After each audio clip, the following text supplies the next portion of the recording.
I'm gonna lighten this up a little bit before I get serious.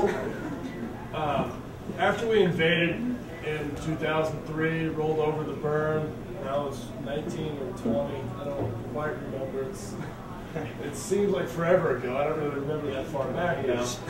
But in June 2003, the place that, before they were calling them fobs, the place that we left all of our crap and we patrolled all day long, General Sanchez came out to visit us.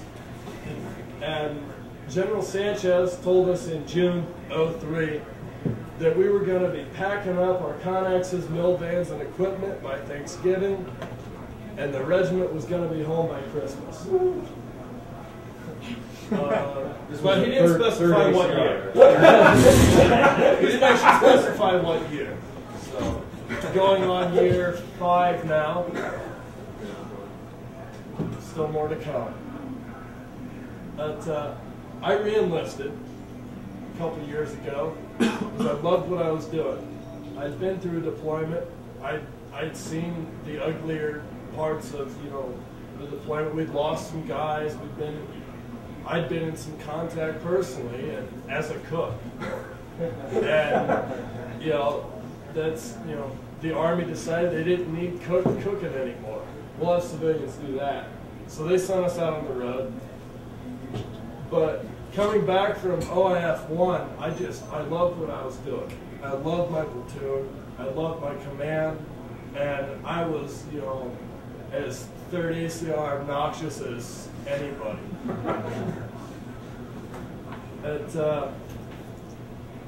Where it really started to turn was during my 2nd deployment.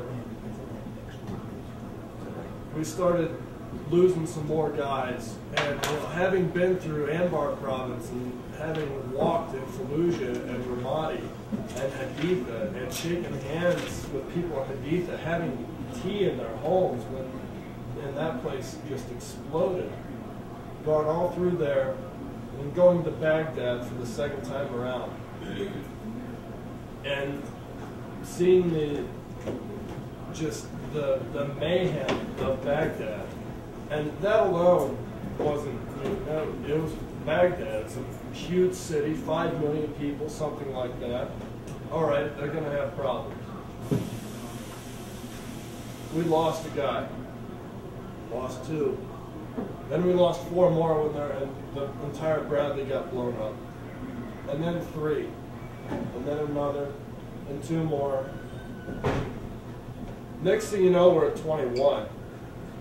And being the cook that has the job of doing convoy security, running a checkpoint, head count at the DFAC when I'm not doing all of that, they also had us doing funeral detail.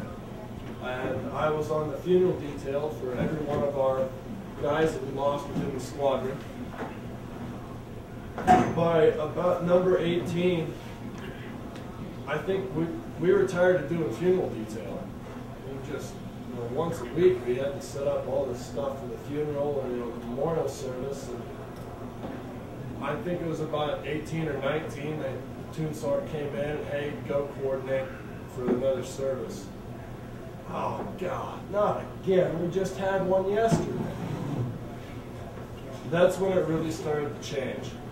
When I was mad about having to set up another memorial service for a guy that I knew personally. I knew the guy. I was, you know, friends with him. He, you know, came to KP, was a, you know, great guy when, you know, we're all messing around in between details.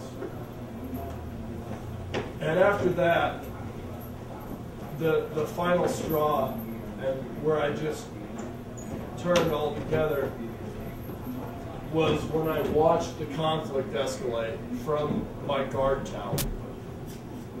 When I watched some soldiers walk down Route Bronze or Jackson or Irish or whatever it is they call it now, the main artery through South Baghdad. Watching a patrol of soldiers hop out of their Humvees because the traffic wasn't moving fast enough and breaking the windows out of every vehicle in their way. And bumper-to-bumper traffic at 2 in the afternoon on a Wednesday, which is the peak rush hour time in Baghdad. I think that was the last straw. And I would have loved to send that up, because I'm sure there was somebody in some command that would have loved to get a hold of that platoon leader, platoon sergeant, and it appalled me. But they were just a little too far away for me to read the bumper numbers on the vehicles. And even if I could have, well, I would have shouted up through my channel. Nothing probably would have happened, because they were doing their job, clearing the road. And infuriating and pissing off everyone they did that to. And for every window that we saw broken from our tower, we just assumed that there's another IED. And that was it. So now my objective would be to raise awareness on veterans issues as a whole, and what we deal with day to day.